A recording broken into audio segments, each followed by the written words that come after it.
Hello students, કેમ છો? બધા મજામાં? બચ્ચા પાર્ટી 7 persons વોચિંગ. ખાલી 7 જણા છે, બીજા કેમ ગયા બધા? ચાલો 1 મિનિટ રાહ જોશું, પછી આપણે આપણા લેક્ચરને કન્ટિન્યુ કરી દઈશું. પોપઅપ કરી નાખો ને ભાઈ, પોપ આઉટ. ચાલો,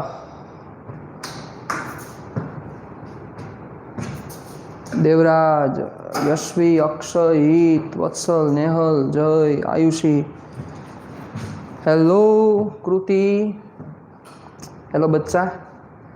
હાલો હાલો હાલો હાલો હાલો, 1 મિનિટ રાહ જોઈએ, ખાલી 1 જ મિનિટ, પછી આપણે આપણી ડિસ્કશન આગળ વધારી દઈએ. ચાલો, લાસ્ટ ટાઈમ શું ભણતા હતા આપણે યાદ કરો. ચાલો, what we were discussing in last lecture, what were we discussing in last lecture? ચાલો, શું લાસ્ટ ટાઈમ ડિસ્કશન કરી? રિપ્લે આપો બચ્ચા. વાલો ચલો, આજે બહુ અગત્યનો ખૂબ જ ઇમ્પોર્ટન્ટ ટોપિક ઉપર ચર્ચા કરવાની છે આપણે.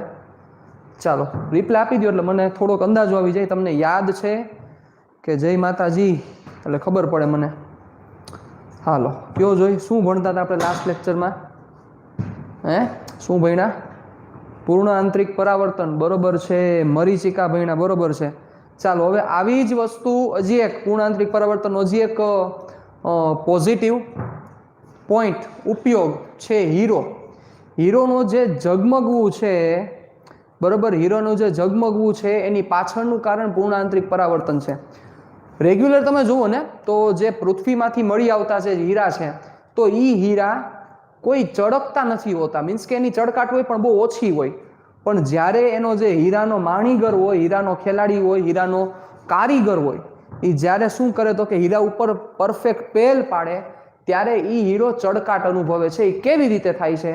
એનું એકમાત્ર કારણ છે કે હીરાને એ એવી રીતે પેલ પાડે કે જેથી એની અંદર જે પ્રકાશ પ્રવેશે છે એ મોટા ભાગે અંદર ને અંદર શું થયા રાખે? પૂર્ણાંતરિક પરાવર્તન થયા રાખે. પૂર્ણાંતરિક પરાવર્તન પ્રકાશ કન્ટિન્યુઅસલી થાય એટલે શું થાય તો કે એ વધારે ઝગમગાટ ઉત્પન્ન કરે. એના કારણોસર આવી રીતના આખું પેલ પાડવામાં આવે. ને બીજી વસ્તુ એ છે તો કે હીરા માટે તમે જુઓ તો હીરા માટે તમે સાઇન ફાઇન્ડ કરો, sign she is equal two 1/n. તો હીરાની વેલ્યુ 2.42 છે, એનની કિંમત. તો sign C therefore she is equal two sine inverse 1/2.42. એટલે આની વેલ્યુ તમે ફાઇન્ડ કરો એટલે સી કંઈક 24 ડિગ્રી અને 41 મિનિટ સમથિંગ આવે, બરોબર. એટલે હવે જે હીરાનો જે ખેલાડી છે એ હીરાને એવી રીતે પેલ પાડશે કે જેથી હીરામાં જે પ્રવેશતું કિરણ છે એ કિરણનો જે આપાત કોણ છે એ આના કરતાં મોટો થાય. અને આના કરતાં મોટો એટલે અંદર પ્રવેશી ગયું કિરણ, પછી જે અંદરથી પરાવર્તન થાય કન્ટિન્યુઅસલી શું જોવા મળે તો કે એકવાર અંદર પ્રવેશી ગયું કિરણ, પછી એક સપાટીથી બીજી સપાટીએ જાય તો બીજી સપાટી આ ખૂણો 24 ડિગ્રી અને 41 મિનિટ કરતાં ઓછો બને, વધારે બને એવું જ રાખવામાં. એટલે અહીંથી કિરણ કન્ટિન્યુઅસલી અંદર જ રિફ્લેક્ટ થયા રાખે. એટલે આ કિરણ બહાર બહુ ઓછા પ્રમાણમાં આવે ને અંદરનો અંદર કન્ટિન્યુઅસલી આ તમને તીવ્રતા વધારે જોવા મળે. તો આ વસ્તુ હીરાના કેસમાં થાય છે, બરોબર. રેગ્યુલર જો પ્રકાશ વયો જાય, પ્રકાશને સ્ટોર થયેલો રહે, પ્રકાશ સ્ટોર થયેલો રહે એટલે તમને ચળકાટ દેખાડે. આ હીરો ચળકવાનું કારણ છે. પણ હીરો હોય કેવડો? બહુ નાનો હોય બચાવ. તમે જે મોટા મોટા હીરા વિચાર એવડો હીરો ન હોય. હેલો અમન, હેલો કલ્પેશ, બરોબર. તમે જે મોટા મોટા હીરા વિચારતા એવા હીરા ન હોય, એ બહુ નાના નાના હીરા હોય. તમે જોયા હોય ને તો આવડો હીરો હોય, એ હીરાને પેલ પાડવાનો હોય, બરોબર. એટલે એમાં આંખની જે તાકાત છે એ બહુ સારી જ હોય, કારણ કે આંખ બરોબર ન હોય તો હીરામાં હરખા પેલ ન પડી શકે. એમાં ઘટ આવે, એ ઘટ નો આવી જોઈએ, એ પ્રમાણે હીરાના ભાવ નક્કી થતા હોય. કરોડોના હીરા આવતા હોય, લાખના હીરા આવે, કરોડોના હીરા આવે. અંધારામાં પણ ચમકે, અંધારામાં ચમકવાનું જો આવું પરફેક્ટ અંધારું હોય તો શક્યતા નથી હીરો ચમકે, પણ થોડોક પ્રકાશ આવતો હોય તો ચમકે. એ ચમકવાનું એક જ માત્ર કારણ કે એક જ કિરણ અંદર એન્ટર થાય તો પણ આમાંથી શું નીકળવાનું છે તો કે અંદરો અંદર પ્રકાશથી થવાનું છે. એક કિરણ, ખાલી એક કિરણ આવવું જોઈએ. પણ સાવ સંપૂર્ણ પ્રકાશ છે જ નહીં એવું માની લ્યો, સંપૂર્ણ પ્રકાશ છે જ નહીં, એકે પ્રકારનો પ્રકાશ જ નથી, તો શક્યતા નથી કે હીરો ચમકી શકે. રેડી? પણ અંધારામાં ચમકે, આપણે એમ કહીએ કે અંધારામાં પણ ચમકી. અંધારું એટલે હાવ અંધારું ન હોય ના, થોડાક તો થોડાક કિરણો તો આવતા જ હોય. રેડી? હેલો અવનિકા, ચાલો રેડી, ડન. તો આ હીરાનું ચળકાટ થવાનું કારણ આ છે. ઓકે, હવે આપણે આગળ વધીએ. અગત્યની ડિસ્કશન તરફ આજે ડિસ્કશન કરવાનું છે આપણે. અત્યાર સુધી આપણે વક્રીભવન ભણ્યા. હેલો સંજના, ચાલો. અત્યાર સુધી આપણે જે પ્રતિબિંબ રચ્યું, પ્રતિબિંબ રચવાના આપણે બે રીઝન જોયા. જો કે બે નહીં, પણ આપણે એક જ રીઝન જોયું. અત્યાર સુધી પ્રતિબિંબ આપણે કેવી રીતે રચ્યું? પ્રતિબિંબ રચ્યું આપણે પરાવર્તનની મદદથી, કે કોઈ મિરર છે તો ઈ મિરર કેવું પ્રતિબિંબ રચે, ઈ પ્રતિબિંબ રચ્યા આપણે. આભાસી રચે, વાસ્તવિક રચે, એ ઓલું રચે, પેલું રચે, બીજું રચે, ત્રીજું રચે, ઈ આપણે ભણ્યા. પણ હવે આપણે વક્રીભવનને લીધે પ્રતિબિંબ કેવું રચાશે, એ વક્રીભવનને લીધે પ્રતિબિંબની ડિસ્કશન કરવાની છે. એટલે હવે પરાવર્તનથી નહીં, પણ વક્રીભવનની મદદથી પણ પ્રતિબિંબ રચાઈ શકે છે. હવે એની આપણે ચર્ચા કરવી છે. રેડી? ચાલો જોજો. તો પહેલું હેડિંગ છે, સાંભળજો, કારણ કે તમને સમ સોલ્વ કરવામાં, તમને ડિટેક્ટ કરવામાં આ જ ઇમ્પોર્ટન્ટ લાગશે કે તમે કેટલું ઇઝીલી આને કેચઅપ કરો છો. વર્ડ શું છે ચાલો જોજો. થિયરીનું નામ છે ગોળીય સપાટી વડે થતું વક્રીભવન. ગોળીય સપાટી વડે થતું વક્રીભવન.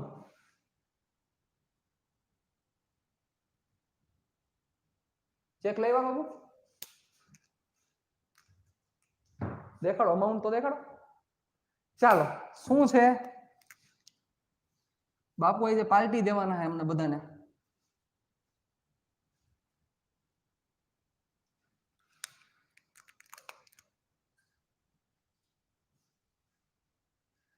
ચાલો, ગોળીય સપાટી વડે થતું વક્રીભવન એટલે એક ગોળીય સપાટી છે કે જેના વડે વક્રીભવન, મહાદેવ મહાદેવ, જેના વડે વક્રીભવન થાય છે. ઓકે, અને જેના વડે વક્રીભવન થઈને પ્રતિબિંબ આખે આખું રચાય છે. જોજો, ધ્યાન રાખજો. અહીંયા N1 પાતળું માધ્યમ, N2 ઘટ માધ્યમ, પાતળું માધ્યમ અને ઘટ માધ્યમ. રેડી? ચાલો, આ ઘટ માધ્યમ છે આખે આખું.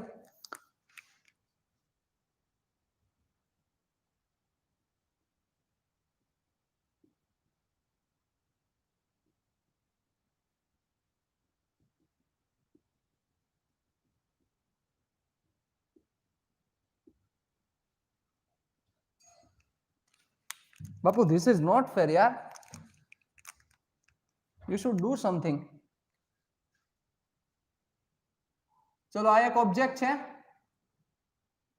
બિંદુવત ઓબ્જેક્ટ છે કે જે સપાટીના સેન્ટરથી u જેટલા અંતરે છે.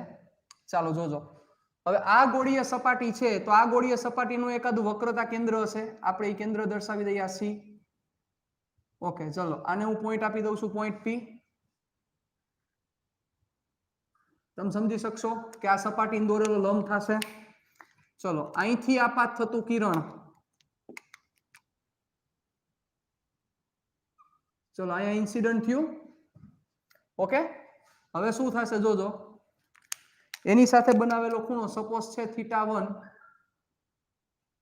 અહીંયા પોઈન્ટ આપી દઉં છું, પોઈન્ટ Q. ચાલો, શું થશે? પાતળા માધ્યમમાંથી ઘટ માધ્યમમાં જાય છે એટલે લંબથી નજીક વાકું વળે છે એટલે અહીંયા થયું. અહીંયા એનું તમને શું જોવા મળ્યું? પ્રતિબિંબ જોવા મળ્યું. That is image I. તમને એમ થશે કે સર અહીંયા તો એક જ કિરણ ભેગું થયું. નથી બેટા, બે કિરણ ભેગા છે. તમને સમજાવું. ચાલો, આ પેલું કિરણ આ થયું. ચલો, ધીસ ઇઝ ધ ફર્સ્ટ રે. લંબથી નજીક એટલે આ ખૂણો બન્યો θ2. અને આ સેકન્ડ રે. સીધું તો જાતું જ હોય ને સાહેબ. આપણે કીધું હતું જેટલા જરૂર પડે એટલા કિરણો આપણે લઈ શકીએ. હાલો, ક્લિયર અહીં સુધી? રેડી? એની પ્રોબ્લેમ? રિપ્લાય આપી દેજો મને ઝડપથી. ચલો, ઝડપથી મને રિપ્લાય આપી દેજો. આ R આ V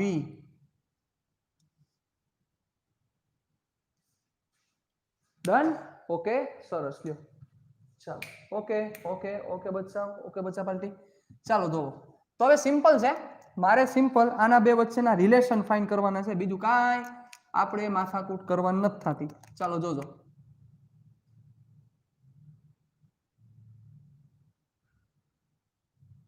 અહીં આપણે કયો પોઈન્ટ આપશું R ઓકે આલ્ફા આ બીટા અને આ ગામા રેડી ચાલો તો સૌથી પહેલા આપણે સ્ટાર્ટ કરીએ બિંદુ Q પાસે સ્નેલનો નિયમ વાપરતા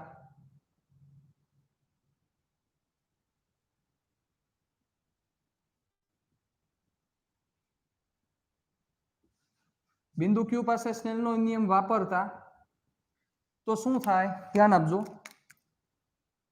n1 sin θ1 is equal to n2 sin θ2 રેડી પેરેક્સિયલ કિરણો માટે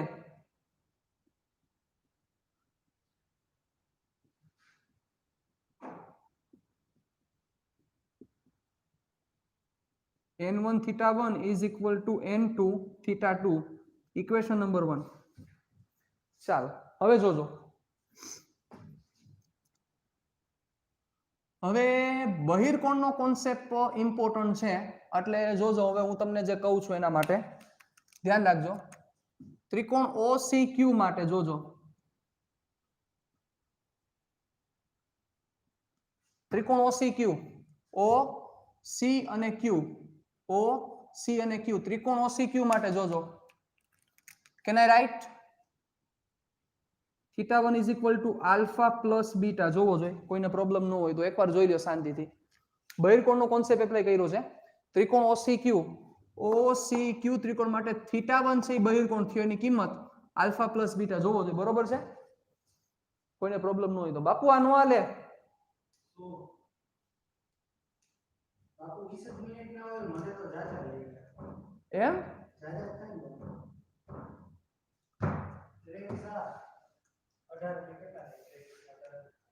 41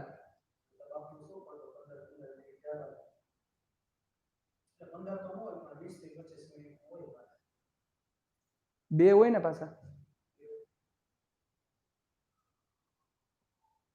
તો હારા કહેવાય રેડી હવે હારા કહેવાય 8 9 આવશે હાલો રેડી ડન ચાલો હવે જોજો એવી જ રીતે ત્રિકોણ QCI માટે જોજો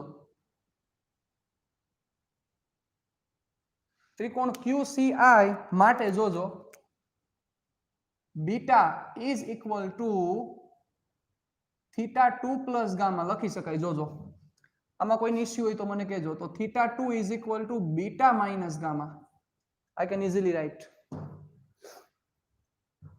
if no one have problem okay ચાલો જોજો ધ્યાન આપજો તો θ1 અને θ2 ની કિંમત ઇક્વેશન 1 માં મૂકતા ચાલો તો સમીકરણ 1 પરથી n1 alpha plus beta is equal to n2 beta minus gamma ready ચાલો પેરેક્સિયલ કિરણો માટે alpha is approximate equal to tan theta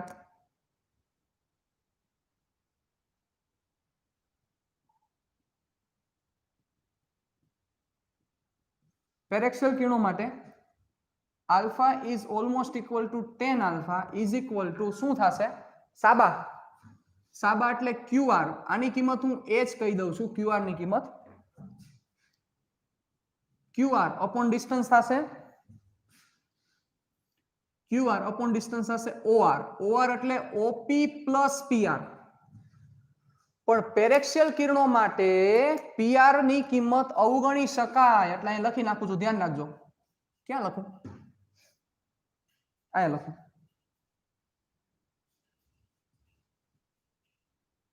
પેરેક્સિયલ કિરણો માટે PR is almost equal to 0 you can understand easily ચાલો તો QR તો QR ની જગ્યાએ QP લખી તો વાંધો નહીં કોઈને. QP ના છેદમાં OP. So QP that is H upon OP. OP is U. So instead of alpha I can put H by U. It's very easy to understand. Same. What is beta? Beta is approximate equal to 10 beta is equal to સાબા એટલે QP ના છેદમાં પાબા PC. QP એટલે H, PC એટલે R. અને third gamma 10 gamma is equal to સાબા એટલે QR એટલે QP ના છેદમાં IP એટલે H ના છેદમાં IP that is V. Okay, તો આ બંનેની આ ત્રણેયની કિંમત આપણે કેમાં મૂકવાની થશે? સમીકરણ 2 માં. ચલો 2 આપ્યું નથી, આપી દીધું. તો સમીકરણ 2 માં કિંમતો મૂકતા સમીકરણ 2 પરથી therefore n1 બાપુન મુદ્દે ચેક જમા કરવો હોય, બીજું કઈ સાંભળતા નહીં. H by U plus H by R is equal to N2 H by R minus H by V. ચાલો શું થશે વ્યવહારે? પેલા H ઉડાડ નાખો. N1 by U plus N1 by R N2 by R minus N2 by V. ચાલો આને transfer કરી દો આ બાજુ, આને ટ્રાન્સફર કરી દો આ બાજુ. N1 by U plus N2 by V is equal to N2 by R minus N1 by R. Therefore N1 by U plus N2 by V N2 minus N1 by R. ચાલો તમને એમ થશે કઈ equation છે? નહીં, સંજ્ઞા પ્રણાલી વાપરો. U is minus U, V is plus V and R is plus R. થાય કે નો થાય? વિચારો જોઈ, સમજી શકાય એ વાત છે. શું કામ U minus U? વિચારો જોઈ. આ દિશામાં કિરણ જાય છે પણ તમારે અંતર હંમેશા સેન્ટર થી લેવાના હોય, એના સેન્ટર થી એટલે ધ્રુવ થી આનો ધ્રુવ આ થયો, અહીંથી આ દિશામાં એટલે U minus. V plus કારણ કે ધ્રુવ થી આ દિશામાં એટલે V plus અને R તો R plus એટલે U minus U, V plus V, R plus R. તો શું થશે? therefore N1 upon minus U N2 upon V is equal to N2 minus N1 upon R minus N1 upon U N2 upon V is equal to N2 minus N1 upon R. So this is final formula. ગોળીય સપાટી વડે વક્રીભવન થતું હોય તો એનું equation આ થશે minus N1 by U plus N2 by V is equal to N2 minus N1 upon R. Okay, તમારે જ્યારે તમે ફોર્મ્યુલાને યુઝ કરો છો ત્યારે તમારે સંજ્ઞા પ્રણાલી વ્યવહારે જે થતું હશે એ વાપરવાની થશે, એમાં જરાય મૂંઝાવાનું નથી. જ્યારે તમે આ ફોર્મ્યુલા યુઝ કરો ત્યારે વ્યવહારે. પણ આ ફોર્મ્યુલા ક્યારે લાગુ પડશે? તો કે પાતળા માધ્યમમાંથી ઘટ માધ્યમ માટે. જોવો, પાતળા માધ્યમમાંથી ઘટ માધ્યમમાં પિક્ચર ક્રિએટ થાય ત્યારે આ ફોર્મ્યુલા લાગુ પડે. પણ જો ઘટમાંથી પાતળા માધ્યમમાં પ્રવેશે તો ઘટ માધ્યમમાંથી પાતળા માધ્યમમાં કિરણ પ્રવેશે તો ઘટ માધ્યમમાંથી પાતળા માધ્યમમાં કિરણ પ્રવેશે તો કાંઈ નહીં, N1 અને N2 પ્રૂવ કરી શકાય, આપણે પ્રૂફમાં નથી પડવું. N1 અને N2 ની જગ્યા રિપ્લેસ કરી નાખો તો minus N2 by U plus N1 by V is equal to N1 minus N2 by R. તો આ ફોર્મ્યુલા લાગુ પડશે.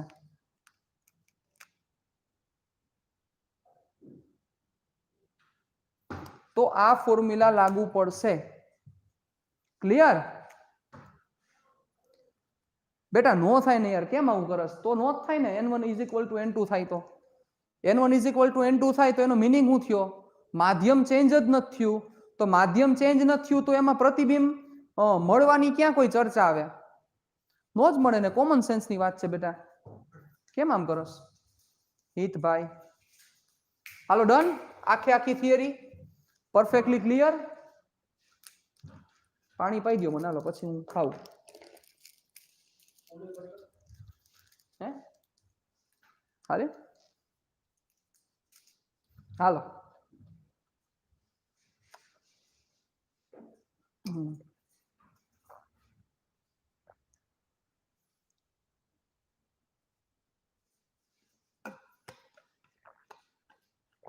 તો હિત આપણા હવામાં પ્રતિબિંબ દેખાય ને બેટા, કઈક મગજ આંખ ને થોડોક. જો એમ પ્રતિબિંબ રચાતા હોય તો હવામાં પ્રતિબિંબ દેખાય. શું કામ? હવામાં બધી જગ્યાએ હરખો જ હોય. આપણે એપ્રોક્સિમેટ એક હરખો લઈએ છીએ અને આપણામાંથી કિરણો નીકળતા જ હોય. તો બધી ચર્ચા કરીને ફાયદો શું?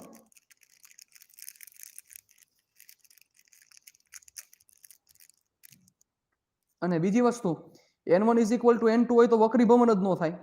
તો આ ચર્ચા કરીને ફાયદો જ નથી કઈ.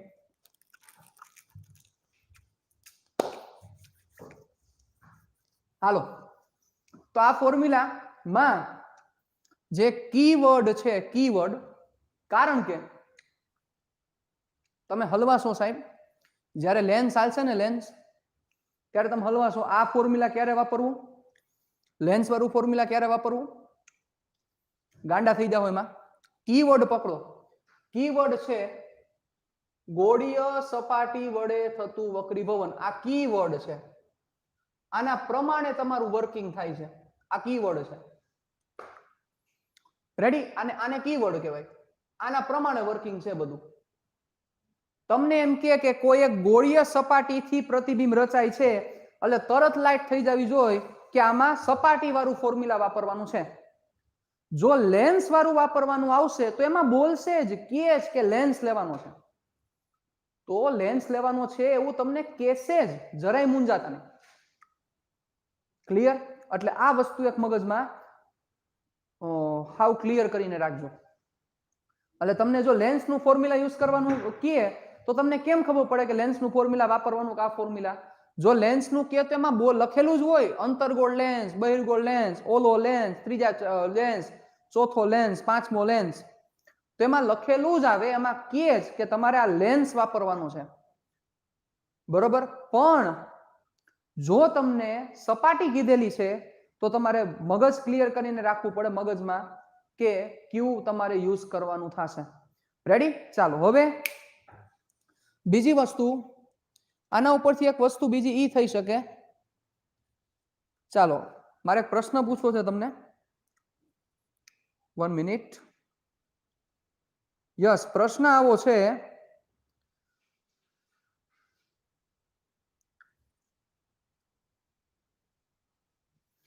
પ્રતિબિંબ સાચું કે આભાસી મળે તે કોના ઉપરથી નક્કી થશે? ચલો, આમાં પ્રતિબિંબ સાચું મળશે કે આભાસી મળશે, કેમ નક્કી થશે? કયો જોઈ. કેવી રીતે તમે નક્કી કરી શકશો કે પ્રતિબિંબ સાચું છે કે આભાસી છે? હાલો રિપ્લે આપો જોઈ. How will you decide? પ્રતિબિંબ સાચું મળશે કે આભાસી મળશે, કેના ઉપરથી નક્કી થશે? હાલો કયો જોઈ. અરીસા કરતા આખી પ્રોસેસ ઊંધી છે. હાલો, પ્રતિબિંબ સાચું મળશે કે આભાસી છે, કેવી રીતે નક્કી થશે? ચલો હવે થોડુંક તમને ક્લિયર થાય એના માટે એમ કહું કે v ની કઈ કિંમત માટે પ્રતિબિંબ સાચું મળશે, એટલે v ની કેવી કિંમત આવશે ત્યારે એમ કહેશો પ્રતિબિંબ સાચું મળશે, અને v ની કેવી કિંમત આવશે ત્યારે તમે એમ કહેશો પ્રતિબિંબ આભાસી મળશે. ચાલો કયો જોઈ. હાલો, આ એક પ્રશ્ન છે તમારી સામે.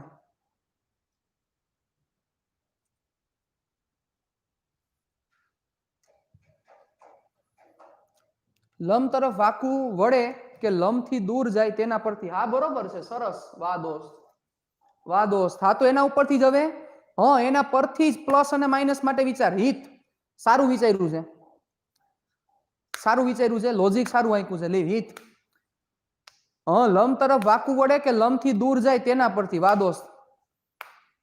હા ચાલો 3 જણાના આન્સર છે. આયુષી કહે છે V પ્લસ તો વાસ્તવિક, બા કહે છે V plus, Kruti V plus, Urvi V plus, Jay V plus, Riya V plus. સરસ સરસ સરસ. જો વિચારો, જો યસ વાસ્તવિક V પ્લસ હોય તો આનો મીનિંગ એવો થશે કે જો V પ્લસ મળે, V પ્લસ તો વાસ્તવિક થાય, અને જો V માઇનસ મળે તો ઈ કેવું થાય? આભાસી થાય. કેવું થશે? આભાસી થશે. આ વસ્તુ મગજમાં ક્લિયર કરી રાખજો. હવે આમાં હજી એક મારે એક કેસ એડ કરવો છે, વિશિષ્ટ કિસ્સો. સમતલ અરીસો હોય તો સોરી સપાટી સમતલ હોય તો સમતલ સપાટી માટે શું થાય? મતલબ આ ગોળીય નથી, ચાલો સમતલ સપાટી છે તો શું થશે? સપાટી સમતલ છે તો શું થાય વર્કિંગમાં? ચાલો વિચારો જોઈએ. What do you think? સપાટી સમતલ હશે તો શું થશે? તો સપાટી સમતલ હોય તો r is equal to infinity થાય. r ઇઝ ઇક્વલ ટુ થાય ઇન્ફિનિટી, એટલે વાંસુ બની જશે therefore -n1 by u plus n2 by v is equal to 0. therefore n1 by u is equal to n2 by v. therefore n2 by n1 is equal to v by u.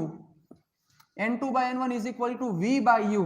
જોજો થાય v by u. હવે વિચારજો, મગજ રાખજો. તો v ની કિંમત છે, v ની કિંમત આના ઉપરથી આપણે હજી એક વસ્તુ કરી શકીએ.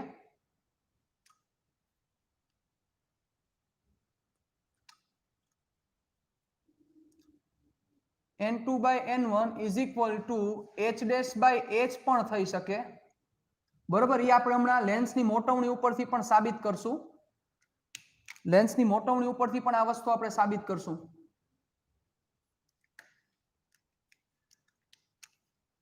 રેડી? તો આ વસ્તુ થઈ શકે. n2 by n1 is equal to v by u અને n2 by n1 is equal to h dash by h. h dash by h એ વસ્તુની ઊંચાઈ ઉપરની ચર્ચા છે, અને v by u એટલે લેન્સની મોટવણીનું સૂત્ર છે. લેન્સની મોટવણીનું સૂત્ર v by u આવશે. અરીસાની મોટવણીનું સૂત્ર -v by u હતું, આમાં v by u થશે. રેડી? તો આ વસ્તુ થઈ શકે. સમતલ અરીસા માટે n2 ને આપણે કેવા લીધા છે? ઘટ લીધેલા છે. ક્લિયર? ડન? રેડી? ચાલો તો ત્યાંથી આપણે આગળ વધીએ. હવે ચાલો, હવે આપણે ડિસ્કશનને વધારીએ છીએ આગળ. આ ભલે રહ્યું એમનેમ. મારે ચર્ચા કરવી છે લેન્સ. લેન્સ માટે શું ફોર્મ્યુલા થશે? લેન્સનું ફોર્મ્યુલા શું થશે અને લેન્સ મેકર્સનું ફોર્મ્યુલા શું થશે? લેન્સ મેકર્સનું શું ફોર્મ્યુલા થશે? તો એના માટે પહેલા આપણે સમજવો પડશે લેન્સ. લેન્સની વ્યાખ્યા શું છે? ચાલો, કોને આવડે છે લેન્સની વ્યાખ્યા? What is the definition of the lens? ચાલો કયો જોઈ લેન્સની વ્યાખ્યા. આ લખવાનું જો ભાઈ, સ્ક્રીનશોટ પાડી લેજો આની પહેલાનો. ચાલો, લેન્સની વ્યાખ્યા કોઈને ખ્યાલ હોય તો પ્લીઝ.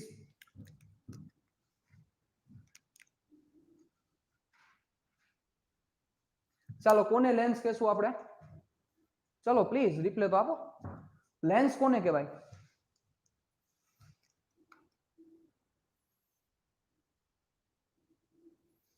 લેન્સ નો મીનિંગ એવો થાય એક એવી રચના કે જે રચના બે વક્રી ભવનકારક સપાટી ધરાવતી હોય અને એની વચ્ચે પારદર્શક માધ્યમ હોય, એને લેન્સ કહેવાય. બહુ સિમ્પલ વ્યાખ્યા છે આની. લેન્સ એક એવી રચના કહી શકાય, બટ આયુષી પણ એમાં એવું કેવું પડે, લેન્સ એક એવી રચના છે કે જે રચના, હા બરોબર બરોબર બરોબર બરોબર, એ બંને બાજુ ચળકતી હોય. અને હાવ નવું કાઢ્યું એવું ન હોય બેટા. લેન્સ એક એવી રચના છે કે જે રચનામાં બે વક્રી ભવનકારક સપાટી હોય. કેવી સપાટી હોય? બે વક્રી ભવનકારક સપાટી. અને ઈ બંને સપાટી વચ્ચે પારદર્શક માધ્યમ હોય. કેવું માધ્યમ હોય? પારદર્શક માધ્યમ. હું ટ્રાય કરીશ કાલે છે ને, ગોતી લઈશ, આપણી લેબમાં છે લેન્સ. હું તમને લેન્સ લઈ આવીને તમને દેખાડીશ, બરોબર. એટલે કે એ લેન્સ નો મીનિંગ શું થાય કે લેન્સ છે એ બે વક્રીભવનકારક સપાટી ધરાવે. આ બે વક્રીભવનકારક સપાટી થઈ અને આ વક્રીભવનકારક સપાટી ની વચ્ચે પારદર્શક માધ્યમ એટલે લેન્સ હોય ને તો લેન્સની આરપાર જોઈ શકાય, પણ એની પાસે બે વક્રીભવનકારક સપાટી હોય. કારણ કે સૌથી સપોઝ તમે અહીંયા કોઈ ઓબ્જેક્ટ મૂકેલો છે તો અહીંથી ઓબ્જેક્ટ છે એ ઓબ્જેક્ટનું સૌપ્રથમ આ વક્રીભવન કરશે, એટલે કે સપાટી 1 વક્રીભવન કરશે અને સપાટી 2 વક્રીભવન કરશે. એટલે બે સપાટી એનું વક્રીભવન કરે, સપાટી 1 અને સપાટી 2, બરોબર. એટલે આ બધાનું કોમ્બિનેશન થઈને સપોઝ આનું પ્રતિબિંબ અહીંયા રચાણું, તો આ થયો યુ, આ થયો વી, અને આ બંને સપાટીનો કમ્બાઈન થઈને જે તમને મળે એફ, એ યુ વી અને એફ વચ્ચેનું જે સૂત્ર મળે એને લેન્સનું સૂત્ર કહેવાય. કયું સૂત્ર કહેવાય? લેન્સનું સૂત્ર. બીજી વસ્તુ, કેટલાક સ્ટુડન્ટ્સને મગજમાં એવું છે કે આ બંને સપાટીની ત્રિજ્યા એક સરખી હોય, જરૂર નથી, બરોબર. ડિપેન્ડ કરે છે કે કેવા લેન્સની રિક્વાયરમેન્ટ છે એ પ્રમાણે આખું વર્કિંગ કરે, એટલે જરૂર નથી. આ લેન્સની સપાટી, જેમ કે આ સપાટી છે તો આના માટે આનો આર ક્યાં થશે? આર એટલે આનો સી. વક્રતા કેન્દ્ર કઈ બાજુ થાય વિચારો. આ સપાટી કઈ રીતે બનાવેલી હશે? સમજી શકો છો, આ પ્રકારનો ગોળો હશે કાંઈક, બરોબર. એનું સેન્ટર આ થાય, બરોબર. એટલે આ સપાટી છે, આ સપાટી માટેનો જે C1 એટલે કે પ્રારંભિક વક્રતા કેન્દ્ર પહેલું સપાટી 1 નું વક્રતા કેન્દ્ર આ થયું. એવી જ રીતે સપાટી 2 માટે વક્રતા કેન્દ્ર શું થશે વિચારો. આ સપાટી 2 નું વક્રતા કેન્દ્ર આ બાજુ હશે, તો આની વેલ્યુ સપોઝ R1 છે તો આની વેલ્યુ R2 થાય, આ C2. તો જરૂર નથી કે R1 = R2 જ હોય, R1 = R2 હોય એવી જરૂરિયાત નથી. આ વસ્તુ પેલા મગજમાં રાખજો. વિમલ, એ શું આવશે આપણે હમણાં પ્રૂવ કરશો બેટા, શાંતિ રાખી જા ઘડીક વાર. R1 = R2 જોઈએ એવી કોઈ જરૂરિયાત નથી, બરોબર. બીજી વસ્તુ, એક વસ્તુ એ યાદ રાખજો, પછી આપણે પ્રૂવ પણ કરશું જરાય મૂંઝવમાં, કે અંતર્ગોળ લેન્સ હશે, દ્વિઅંતર્ગોળ લેન્સ, તો અંતર્ગોળ લેન્સ માટે f ની વેલ્યુ નેગેટિવ આવશે અને બહિર્ગોળ લેન્સ માટે f ની વેલ્યુ પોઝિટિવ આવશે. જેમ તમે અરીસા માટે યાદ રાખતા હતા એવી જ રીતે અરીસામાં અંતર્ગોળ અરીસો હોય તો f માઇનસ હોય અને બહિર્ગોળ અરીસો હોય તો f કેવો લેવાનો? પ્લસ લેવાનો. એવી જ ચર્ચા અહીંયા છે, એમાં કોઈ નવીન ડિસ્કશન નથી કરવાની. ક્લિયર? ચાલો, પણ હવે મારે શું કરવું છે? જેમ આમાં તમને જે ઇક્વેશન મળ્યું, આમાં ઇક્વેશન કેવી રીતે મળ્યું વિચારો તો. અહીંયા ઇક્વેશન તમને આવું મળ્યું, -n1/u + n2/v = n2 - n1/r. તો આ ઇક્વેશન માં તમને રિલેશન કોના વચ્ચે મળ્યો? તો કે વસ્તુ અંતર, પ્રતિબિંબ અંતર અને r, એટલે કે આ ગોળીય સપાટીનો r, એની વચ્ચેનો રિલેશન મળ્યો. પણ લેન્સ છે તો કેટલી વાર વક્રીભવન થશે વિચારો તો. લેન્સ વડે જે પ્રતિબિંબ મળવાનું છે એનું કેટલી વાર વક્રીભવન થશે? જોતા ખબર પડવી જોઈએ કે લેન્સ વડે જે પ્રતિબિંબ મળશે એનું 2 વાર વક્રીભવન થશે. વિચારો કેટલી વાર વક્રીભવન થશે? 2 વાર. શું કામ? તો કે સૌ પ્રથમ વાર વક્રીભવન આ કરશે, પહેલી સપાટી વક્રીભવન કરશે. ચાલો, કોણ કરશે સૌ પ્રથમ? પહેલી વાર પહેલી સપાટી વક્રીભવન કરે, પછી પહેલી સપાટી વક્રીભવન કરે, પછી બીજી સપાટી બીજી વાર વક્રીભવન કરે. રેડી? કેટલી વાર વક્રીભવન થશે? 2 વાર વક્રીભવન થશે. ચાલો, હવે જોજો, ધ્યાન આપજો. હવે આપણી ડિસ્કશનને આગળ વધારીએ છીએ. નેટ રિઝલ્ટ આવવાનું છે, નેટ રિઝલ્ટ આવવાનું છે. એટલે કે એક લેન્સ, આ બાજુ વસ્તુ, એનું પ્રતિબિંબ આ બાજુ. આપણે પ્રૂવ કરશું. આપણે બોર્ડ લેબની એક્ઝામ લઈએ એવું વિચારી લ્યો, એવું માની લ્યો તો કામ થઈ જશે. આ પ્રૂવ કરશું, તમને લેન્સનો એક્સપેરિમેન્ટ કરશું આપણે. આ થાય જ. અહીંયા તમે યુ સેટ કરો એવી રીતે અહીંયા વી મળે તમને, બરોબર. ચાલો, તો હવે આપણે શું કરવું છે? હવે આને ભાગ પાડી દઈએ. ભાગ પાડી દે મતલબ પહેલી સપાટી કેવી રીતે વર્કિંગ કરશે, બીજી સપાટી કેવી રીતે વર્કિંગ કરશે, અને ઈ બેયનો સમ કરીને તમારે નેટ આન્સર લઈ આવવાનો છે. તમારે યુ વી અને એફ લઈ આવવાનો છે સાહેબ તમારે. ચાલો, કેવી રીતે કરશું ધ્યાન આપજો બરોબર રીતે. તો સૌ પ્રથમ શું વસ્તુ થઈ? લોજિક આંકજો, ધ્યાન આપજો, ખૂબ જ ઇમ્પોર્ટન્ટ ચર્ચા ચાલી રહી છે હવે.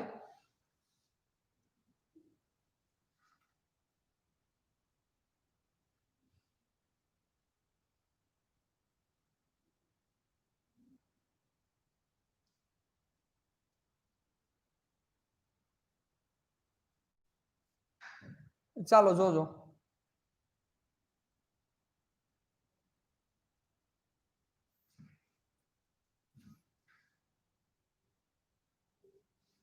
ચાલો હવે ધ્યાન આપો અહીંયા સૌ પ્રથમ પહેલી સપાટી આજે બે સપાટી હતી લેન્સની અહીંયા ડ્રો કરી દઉં છું તમને જુદી જુદી આ પહેલી સપાટી અને આ બીજી સપાટી તો જે પહેલી સપાટી લેન્સની હતી એના વડે જે પ્રતિબિંબ મળ્યું આ પ્રતિબિંબને હું I1 કહીશ અને આ જે ડિસ્ટન્સ મળ્યું એને V1 કહીશ શું કામ તો કે આ પ્રતિબિંબ ફાઇનલ પ્રતિબિંબ નથી કારણ કે પહેલી સપાટી થઈ પહેલી સપાટી વડે મળેલું પ્રતિબિંબ એ બીજી સપાટી માટે વસ્તુ તરીકે વર્તે વિચારો કેવી રીતે વસ્તુ તરીકે વર્તે કારણ કે અહીંયા વિચારો જે બીજી સપાટી છે ચલો બીજી સપાટી કાંઈક આવી રીતે રહેલી હશે હાકો મગજ તો બીજી સપાટી ઉપર જ્યારે આ કિરણ આપાત થશે ક્યુ કિરણ આ બ્લેક કિરણ જોજો અહીંથી બીજી સપાટી ઉપર આ બ્લેક કિરણ આપાત થશે તો આ બીજી સપાટી શું જોશે બીજી સપાટી એવું જોશે કે આ કિરણ જે આવે છે આ કિરણ કઈ જગ્યાએથી આવતું હશે વિચારો જોઈ કારણ કે તમે એવું વિચારી શકો પહેલી સપાટી જો આ બીજી સપાટીનું હોત તો પહેલી સપાટી વડે મળેલું પ્રતિબિંબ આ હોત એ પ્રારંભિક પહેલી સપાટીનું પ્રતિબિંબ પણ પહેલી સપાટીનું પ્રતિબિંબની વચ્ચે આ બીજી સપાટી આવી ગઈ છે તો બીજી સપાટી માટે આ જે પહેલું પ્રતિબિંબ છે એ બીજી સપાટી માટે વસ્તુ તરીકે વર્તે છે હવે આ બીજી સપાટી આવશે એ બીજી સપાટી શું કરશે તો કે બીજી સપાટીનું વર્કિંગ કાંઈક આવું થશે વિચારો આ બીજી સપાટી અને ઓબ્વિયસલી બીજી સપાટી માટે આ બાજુ શું થયું ઘટ માધ્યમ થયું ઓલી બાજુ હવા થઈ વિચારજો બરોબર રેડી હવે આ એનો આપણે અક્ષ કહી દઈ અને આ એનો શું થયો તો કે લંબ થયો સપાટીએ દોરેલો લંબ કે જે સી માંથી પાસ થાય છે બરોબર ચાલો હવે વિચારજો ધ્યાન આપજો કે અહીંથી આવેલું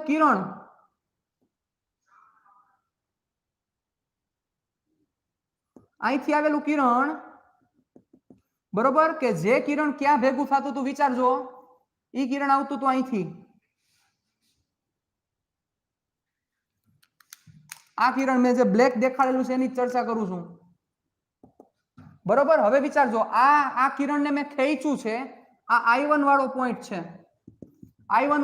છે પણ હવે વિચારો આ અહીંથી કિરણ આવે છે એટલે આ બીજી સરફેસ માટે બીજી સપાટી માટે આ જે કિરણ મેં દોર્યું છે એ વસ્તુ તરીકે વર્તે છે બીજી સરફેસ માટે ઉભા રહેજો કારણ કે બીજી સરફેસ છે એ ક્યાંથી આવતું કિરણ જોવે છે એ કિરણ આમથી આવતું જોવે છે આમથી એટલે શું થયું તો કે પેલા દ્વારા મળેલું જે આભાસી પ્રતિબિંબ છે એ બીજા માટે કેના તરીકે વર્તે છે તો કે વસ્તુ તરીકે વર્તે છે ક્લિયર ચાલો હવે અહીંયા આવ્યું હવે વિચારો શું થાય તો કે અહીંયા કઈ ખૂણો બન્યો હોય છે જે કાંઈ પણ બન્યો હોય પણ હવે કયા માધ્યમમાંથી કયા માધ્યમમાં જાય છે તો કે ઘટ માંથી પાત્ર માધ્યમમાં જાય તો ઘટ માંથી પાત્ર માધ્યમમાં જાય તો લંબથી દૂર જાય અને છેલ્લે અહીંયા પ્રતિબિંબ આપે કે જે પ્રતિબિંબનું I વડે રિપ્રેઝન્ટ કરું છું અને આ જે ડિસ્ટન્સ છે એ ડિસ્ટન્સને હું V વડે રિપ્રેઝન્ટ કરું છું આ જે ડિસ્ટન્સ આપેલું હતું આ ડિસ્ટન્સને હું V1 વડે રિપ્રેઝન્ટ કરું છું ચલો અહીંયા સુધી આખી વસ્તુ ક્લિયર થઈ કે પહેલી સપાટીનું મળેલું પ્રતિબિંબ એ બીજી માટે વસ્તુ તરીકે વર્તે અને બીજીનું જે પ્રતિબિંબ મળે એ તમારું છેલ્લું પ્રતિબિંબ થયું અહીંયા સુધી જે નો સમજાણું મને રિપ્લાય આપો ચાલો ઝડપથી પ્લીઝ રિપ્લાય ફાસ્ટ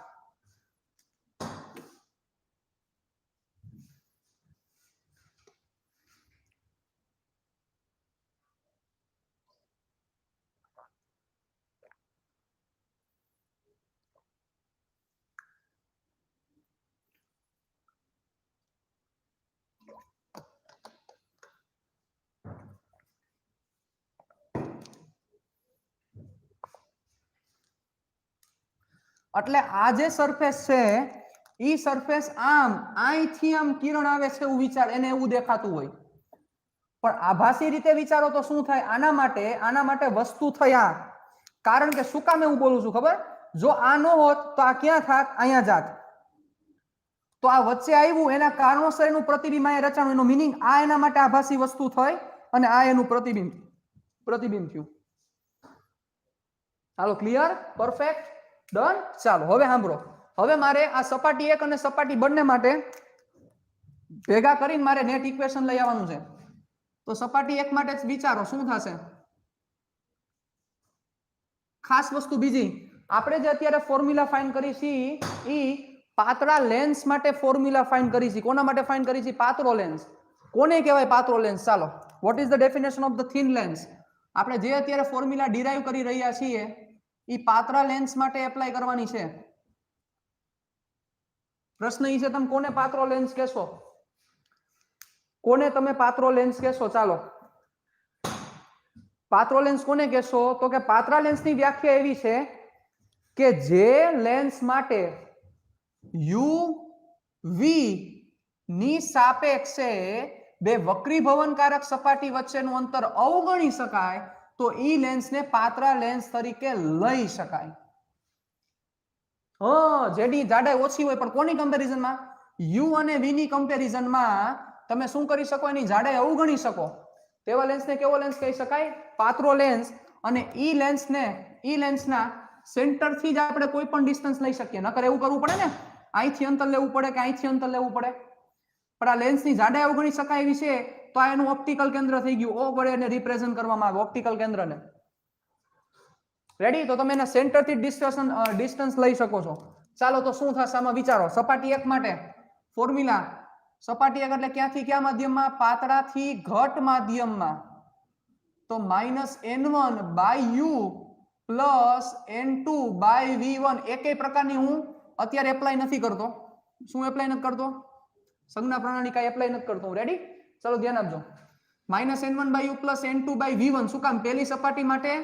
પહેલી સપાટી માટે જે મળેલું પ્રતિબિંબ છે એ પ્રતિબિંબ કેટલા અંતરે મળ્યું હતું? v1. ખાસ યાદ રાખજો,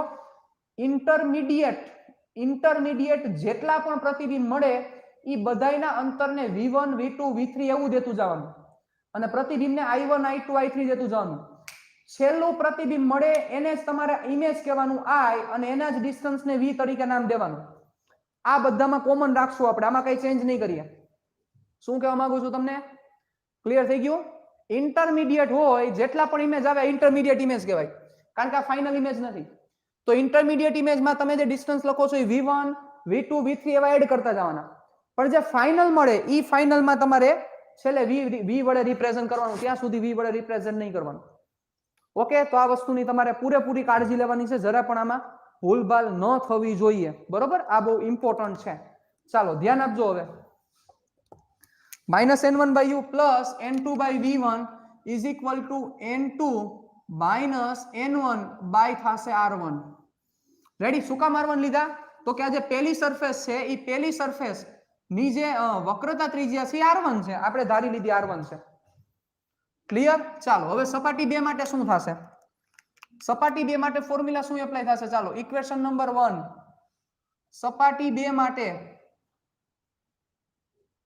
શું થશે? તો કે ઘટમાંથી પાતળું થશે સપાટી 2 માટે. રેડી? ઘટમાંથી પાતળું એટલે પેલા ઘટમાંથી પાતળાનું ફોર્મ્યુલા યાદ કરો. -n2 બાય વસ્તુ અંતર. યસ, તો બીજી સપાટી માટે વસ્તુ અંતર કયું થયું? તો કે પહેલી સપાટીનું પ્રતિબિંબ છે એ બીજી સપાટી માટે વસ્તુ તરીકે વર્તે છે એટલે અહીંયા મારે લખવું પડશે v1. n1 બાય પ્રતિબિંબ અંતર કેટલું થયું? છેલ્લે v is equal to n1 minus n2 upon r. r ની કિંમત થશે r2. શું કામ? તો કે સેન્ટર થી આ જે ત્રિજ્યા છે આ ત્રિજ્યાનું r2 વડે રિપ્રેઝન્ટ કરું છું. તો ધીસ ઇઝ ઇક્વેશન નંબર 2. ચાલો, હવે સમીકરણ 1 અને 2 નો સરવાળો કરો. શું થશે એ આપણો નેટ આન્સર. સમીકરણ 1 પ્લસ 2 લેતા, therefore -n1/u આ કટ થઈ ગયા જોજો, plus n1/v is equal to અહીંયા જોજો n2 minus n1 upon r1 plus n1 minus n2 upon r2. ચાલો ધ્યાન આપજો. -n1/u, n1/v, n2 minus n1 હું કોમન કાઢું છું બ્રેકેટમાં 1 upon r1, n1 minus n2 હતો એમાંથી મેં n2 minus n1 કોમન કાઢ્યા એટલે મારે માઈનસ આપવું પડે. આ n1 આવા દો છેદમાં એટલે -1 upon u plus 1 upon v is equal to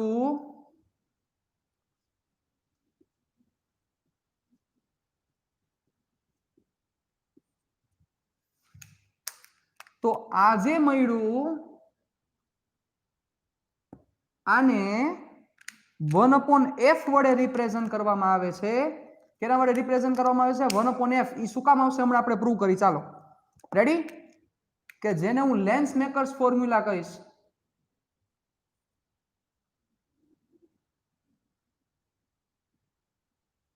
lens makers નું સૂત્ર કેવી રીતે? ધ્યાન આપજો, જોતું ધ્યાન આપજો. યુ ચેન્જ કરશો એ પ્રમાણે વી ચેન્જ થશે, પણ આ કઈ ચેન્જ નહીં થાય. કોઈ એક લેન્સ લઈ લ્યો, સાંભળજો મારી વાત બરોબર સાંભળજો. કોઈ એક લેન્સ ઉપાડી લ્યો, એનો યુ બદલો તો એ પ્રમાણે વી બદલે, પણ આ નો બદલે, કારણ કે R1 અને R2 જે હોય એ જ ફિક્સ રહેવાના છે, ચેન્જ નહીં થાય ક્યારે. Please remember. તો હવે મારે આ આખો જે અચળાંક છે એ અચળાંકની જગ્યાએ મારે કઈ કિંમત લઈ આવી છે, તો એના માટે શું કરું છું સાંભળજો. જો u is equal to infinity હોય તો v is equal two f થાય. Common sense. હવે એ તો કોઈ પણ લેન્સ માટે લાગુ જ પડે. u is equal to infinity હોય તો v is equal two f થાય. તો મૂકી દો શું થશે? 1 ઇન્ફિનિટી એટલે 0. 1/f is equal to n2 minus n1 upon n1 into 1/r1 minus 1/r2. most IMP formula. તો એનો મીનિંગ આ આખો જે અચળાંક છે એ અચળાંકની જગ્યાએ હું 1/f એપ્લાય કરી શકું અહીંયા. તો શું થશે? therefore -1/u plus 1/v is equal to 1/f. so this is formula. ચાલો ક્લિયર થયું? અહીંયા સુધી કોઈ પણ ને ક્યાંય પણ ડાઉટ હોય તો મને રિપ્લાય આપી દો. ચાલો તો 1/f નું ફોર્મ્યુલા યાદ રાખવાનું છે, આ ફોર્મ્યુલા યાદ રાખવાનું છે. આ લેન્સ નું પ્યોર ફોર્મ્યુલા થયું. પણ તમારે જ્યારે f ની જરૂરિયાત પડશે ત્યારે f ની જરૂરિયાતમાં આ ઇક્વેશનમાં તમારે જવાનું થશે. n2 - n1 upon n1 into 1/r1 minus 1/r2. this is formula. Ready? Perfect clear બધાને? ડન? બહુ ઈઝી છે આખું સમજવું. રેડી? સરસ લ્યો. તો આ એક અચળાંક વાળી કિંમત થઈ 1/f n2 - n1 upon n1 bracket 1/r1 minus 1/r2. હવે આને આપણે કેટલાય કેસ કરવાના છે, કેટલી બધી ડિસ્કશન કરવાની છે. આજના લેક્ચરને આપણે અહીંયા સુધી રાખીએ છીએ. આ તો નો જ આવે ને બેટા. u ઇન્ફિનિટી નો હોય તો 1/f નો આવે, પણ આ તો એક અચળાંક છે. તમે u બદલો એ પ્રમાણે v બદલશે, પણ આ તો બદલે જ નહીં. શું કામ? તમે લેન્સ નક્કી કરી નાખો એટલે n2 અને n1 ફિક્સ થઈ ગયા. n1 એટલે હવા થઈ, n1 એટલે હવા, જો કાંઈ ન હોય તો હવા, અને n2 એટલે શું થયો? n2 એટલે લેન્સનો વક્રીભવનાંક થયો. તો તમે u ચેન્જ કરો એ પ્રમાણે v ચેન્જ થાય. તમે જેમ ચેન્જ કરો એમ થાય, પણ આમાં કાંઈ બદલાવ જ ન આવે. તો એનો મીનિંગ કે આ કોઈ અચળાંક છે ને, એ અચળાંક મારે ફાઇન્ડ કરવો પડશે કે નહીં, વિચારો જોઈએ. એટલે અચળાંક ફાઇન્ડ કરવા મેં શું કીધું કે u ની કિંમત ઇન્ફિનિટી હોય તો v ની જગ્યાએ હું f લખી શકું. એનો મીનિંગ આ અચળાંક છે 1/f છે, અને f નો મીનિંગ એની કેન્દ્ર લંબાઈ થઈ કે જે કેન્દ્ર લંબાઈ હંમેશા અચળ જ રહે, ચેન્જ ન થાય. હાલો ક્લિયર થયું? આયુ ક્લિયર કે નહીં? હા તો ભલે. ચાલો સરસ. Aayu clear? Ready? Bye Aman, Harshil bye, Vimal bye. चलो टाटा बाय, सिया, फिर मिलेंगे. चलते